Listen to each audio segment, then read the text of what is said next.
अस्सलाम वालेकुम। अब हम बल्दिया टाउन 4.5 नंबर से गौसिया मस्जिद के साथ ये मुस्तफ़ा कमाल साहब और फ़हीम पटनी साहब ने इस मसले को हल किया। सेवरेज का मसला था और ये कोई नहीं सुनने वाला था और इन्होंने इस काम को जल्द से जल्द हल किया और इसके हम शुक्रगुजार हैं। अल्लाह इनको खुश रखे और आबाद रखे और दुगनी तरक्की दे। MPM पाकिस्तान के नुमाइंदे हैं फ़हीम पटनी और मुस्तफ़ा कमाल साहब, हम इनके शुक्रगुजार हैं और हमारा सेवरेज का मसला हल हो गया, गटर लाइन का भी हो गया। कमाल और फ़हीम पटनी का बहुत बहुत शुक्र है।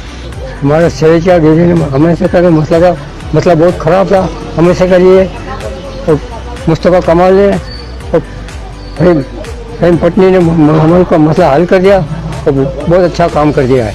हम उनका शुक्रगुजार है, अल्लाह इनको हमेशा के लिए कामयाब करे। और बिस्मिल्लाहिर्रहमानिर्रहीम। अस्सलाम वालेकुम। इस इलाके का देरीना मसला था, यहाँ पर आए दिन का मामूल बन गया था सेवरेज का पानी बाहर देना। एक मस्जिद भी है और मस्जिद के साथ एक मदरसा भी है, तो उसके अंदर आए दिन का मामूल था कि लोग बच्चे गिर जाया करते थे ना।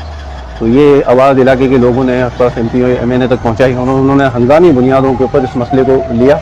पाइपों की तनसीब का काम शुरू हुआ, पाइप बिछाए गए, पाइप बिछाने का अमल मुकम्मल हो चुका है और अब मेन होल्स का काम चल रहा है। मेन होल भी तकरीबन मुकम्मल है। लोगों ने इंतहाई मशहूर हैं फ़हीम पटनी भाई के, सैयद मुस्तफ़ा कमाल भाई के